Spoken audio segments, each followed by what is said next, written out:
అందుకే నమస్కారం. మామూలుగా సినిమాలో చూస్తూ ఉంటే ఇటువంటి అరే నువ్వు వెళ్ళి హడావుడి చేయరా, అరే నువ్వు వెళ్ళి కొంతమంది తీసుకొచ్చి వాడి మీదకి ఎగదోయరా, వెనకాల మరి నేనేం చేయాలి, నువ్వు మొత్తం చూస్తూ ఉండు, అంత అయ్యాక పండగ చేయ అంటాడు. ఇలాగే ఈరోజు ఈ జోహ్రాన్ మహమ్మదాని ఎవరు ఉన్నారు చూస్తారు, న్యూయార్క్ మేయర్గా గెలిచాడు. ఆ క్యాండిడేట్ పక్కా కరుడు కట్టినటువంటి ఇస్లాంవాది. వాడిని పొగుడుతూ నిన్న మనలో పిర్రలు గుద్దుకుంటూ సంకలు గుద్దుకుంటూ పోస్టులు పెట్టారు, మనం ఇండియానే అది ఇది. ఒరే అయ్యా, పాకిస్తాన్ డే సెలబ్రేషన్స్ ఉన్నాయి కదా, దానిలో పాల్గొన్నాడు. మన దేశాన్ని చీల్చుదని ఖలిస్తానీ ఉగ్రవాదులరా వాళ్ళతో సెలబ్రేట్ చేసుకున్నాడు, వాళ్ళకి మద్దతు పలికాడు. ఇలా చెప్పుకుంటూ పోతే అడుగడుగున భారతదేశం విషయం చిమ్మే మూర్ఖుడు రావాడు, దుర్మార్గుడు రావాడు, టెర్రరిస్ట్ రాబావాడు. ఆల్రెడీ గతంలో ట్విన్ టవర్స్ని పేల్చేశారు. అది ప్లాన్ ఏ. దేనికోసం? ప్రపంచమంతా ఇస్లాం రాజ్యం ఉండాలి, అగ్రదేశాలన్నీ కూడా ఇస్లాంకు తలవంచాలి. అయితే ఇస్లాంకు మారాలా, లేదు ఇస్లాం వాళ్ళు చెప్పింది వినాలన్నట్టు. అది వల్ల అవల తాటది సారేసింది అమెరికా. ఇప్పుడు నెమ్మదిగా చాపకి నీళ్ళలా పాకేశారు. లండన్లో మొన్న ఎలాగైతే యునైటెడ్ కింగ్డమ్ గ్రేట్ కింగ్డమ్ అని చెప్పి రుజుమాలు చేశారు. హిందువుల వల్ల మాకు అసలు ఏ సమస్య లేదు, సమస్యలు ముస్లింలతోనే. వాళ్ళు ఒకళ్ళు వస్తే చాలు కుప్పలు కుప్పలు వాళ్ళ వాళ్ళు వస్తారు, జనాలు పెరిగిపోతారు. వాళ్ళు పెరిగారంటే మొత్తం ఇక వాళ్ళ కల్చర్ మొత్తం డామినేట్ చేసింది. ఇక మాకంటూ ఏం మిగలదు. బట్ హిందువులు అలా కాదు, వస్తారు, వాళ్ళ పని వాళ్ళు చూసుకుంటారు, వాళ్ళ పండగ ఏదైనా ఊరు ఇంట్లోనూ ఎక్కడో చేసుకుంటారు, అందరితో చక్కగా కలిసిపోతారు, ఎవరి మీద ఏది కూడా రుద్రవాలి అని చెప్పేసి లండన్లో అన్నారు. ఇప్పుడు త్వరలో న్యూయార్క్లో అదే జరగబోతుంది. వీలైతే వెనకాల అటాచ్ చేస్తాను, వీడియో దొరికితే నాకు చూడండి. న్యూయార్క్లో టైమ్స్ స్క్వేర్ బిల్డింగ్ సమ్ ఎక్కడో మొత్తం వేలలో ముస్లింలు ఆడికొచ్చి నమాజ్ చేస్తూ ఉన్నారు. ఐ డోంట్ నో అది నమాజా మరి ఏంటో నాకు తెలియదు ఎగ్జాక్ట్గా. ముస్లిం ప్రార్థన అయితే నడుస్తుంది అక్కడ. క్రైస్తవ దేశాలు ముస్లిం దేశాలు ఒకప్పుడు క్రూసైడ్లు అని జరిగేవి, మత యుద్ధాలు అవి క్రైస్తవులకి ముస్లింలకి మధ్య. ఇది తెలియదు చాలామందికి. సొల్లు కబుర్లు చెప్తూ ఉంటారు, రెండు కూడా శాంతి మతాలు అదని ఇదని. ఘోరాతి కూడా రక్తపాతం సృష్టించుకున్నటువంటి ఏమైనా ఉంటే క్రైస్తవం అండ్ ఇస్లాం. శాంతి అన్నప్పుడు ఏదైనా ఉందంటే అది హిందుత్వం. అశోకుడు చేసిన కళింగ యుద్ధం అది వేరు మరణం, అది మతం కోసం కాదు, రాజ్యం కోసం. బట్ ఆ యుద్ధం తర్వాత శాంతి శాంతి అన్నాడు ఆ మనిషి కూడా. సరే ఇప్పుడు విషయం ఏంటి, న్యూయార్క్ మరో లండన్ కాబోతుందా అంటే అవును అనొచ్చు. అండ్ ఇక నెమ్మదిగా అమెరికాలో కూడా ముస్లిం సంఖ్య పెరిగిద్ది అంటే దెర్ ఇస్ అ పాసిబిలిటీ. త్వరలో అమెరికాలో కూడా ముస్లింలు గోబ్యాక్ అని ఉద్యమం రావచ్చు అంటే డోంట్ నో. బట్ ఓవరాల్గా అయితే ఈ జోహ్రాన్ మహమ్మదాని అన్నవాడు ఎవడైతే ఉన్నాడో వీడి వెనక ఉన్నటువంటి వాడు క్యాపిటలిస్ట్. ఎవడాడు? George Soros. వాడి కొడుకు అలెక్స్ సొరోస్ ఇంకా దారుణమైనవాడు. వాడు క్యాపిటలిస్ట్. వాడిని చూసి మనోళ్ళు క్యాపిటలిస్ట్ అదే సొల్లు అంటూ ఉంటారు. ఎవడన్నా అదాని అమ్మను క్యాపిటలిస్టే, వీళ్ళని బూచిగా చూపుతారు. ఆ సొరోస్ని మాత్రం సూపర్ అంటూ ఉంటారు.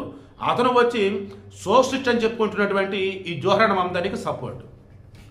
సోషలిస్ట్ అంటే ఎవడు? ఉన్న సంపదను అందరికి పంచాలి, అందరూ ఈక్వల్గా బతకాలి, అది సోషలిస్ట్ సిద్ధాంతం.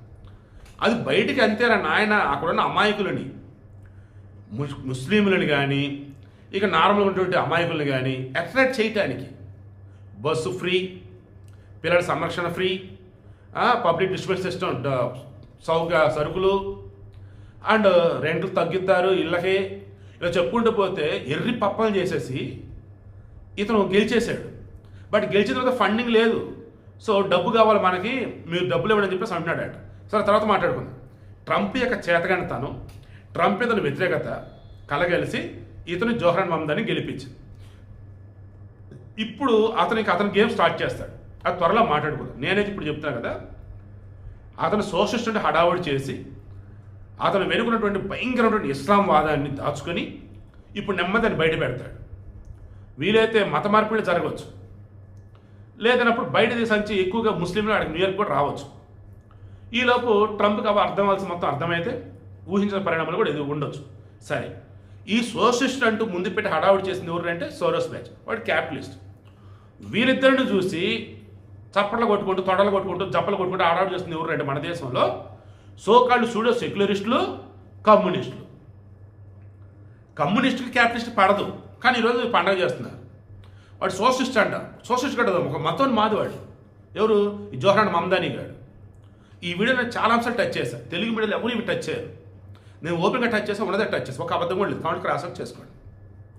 ఈ జోహ్రాన్ మహమ్మదాని పాకిస్తాన్ ఫుల్ ఫేవర్, ఖలిస్తాన్కి ఫుల్ ఫేవర్, ఇండియా అంటే వ్యతిరేకం, మోడీ అంటే వ్యతిరేకం, హిందుత్వం అంటే వ్యతిరేకం. ఇంత భయంకరమైన క్రూరుడు వాడు. తెలిసి తెలియకుండా సోషలిస్ట్ అంటూ సన్మార్గుడు వెళ్తున్నట్టు సొల్లు కబుర్లు చెప్పుకుంటా ఉన్నారు మన వాళ్ళు. నిజంగా చెప్తున్నాం, ఒకప్పుడున్న కమ్యూనిజం వేరు. పుచ్చలపల్లి సుందరయ్య, జ్యోతి బసు, బుద్ధదేవ్ భట్టాచార్య ఇటువంటి పెద్ద పెద్దలు ఉన్నప్పుడు ఉన్న కమ్యూనిజం వేరు ఈ దేశంలో. ఇప్పుడు కమ్యూనిజమే లేదు అసలు. అంతా కూడా బానిసలు అన్నట్టుగా ఉండిపోతున్నారు. లేదన్నప్పుడు కాంగ్రెస్ వదిలే బిస్కెట్ల కోసం, ఫారెన్ ఉంటుండే వాళ్ళు వేసే బిస్కెట్ల కోసం. మొన్న స్వామి ఆల్మోస్ట్ మావోయిస్టులు మొత్తం లొంగిపోయారు కదా, వారికి సంబంధించినటువంటి కీలకమైన డంప్ ఒకటి వెతుకుతున్నారు పోలీసులు. సిఆర్పిఎఫ్లు ఏంటంటే ఆ డంప్లో 100 కేజీల బంగారం, కరెన్సీ, డబ్బు ఉందంట.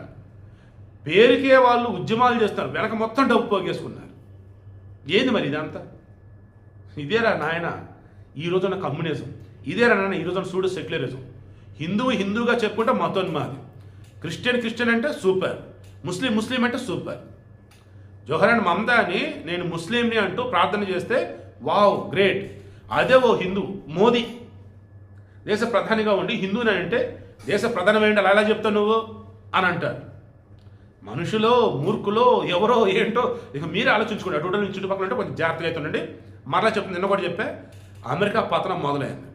నేను అనుకోవటం ఈ జవహర్లాల్ మమతా అయితే పూర్తి కాలం అయితే న్యూయార్క్ మేయర్గా అయితే ఉండడం నాకు అనిపిస్తుంది. అండ్ న్యూయార్క్లో ఎనీ టైం ఏదైనా ఊహించిన పరిణామాలు కూడా జరగవచ్చు. న్యూయార్క్లో ఉన్నటువంటి మన తెలుగు అయితే కొంచెం జాగ్రత్త అయితే ఉండండి. అండ్ ట్రంప్కు మాత్రం ఓ రకంగా చుక్కలు చూపిస్తాడు ఈ జవహర్లాల్ మమతాని, లేదా ఇతనిగా ట్రంప్ అయితే చూపిస్తాడు. మరో లండన్ న్యూయార్క్ కాబోతూ ఉంది.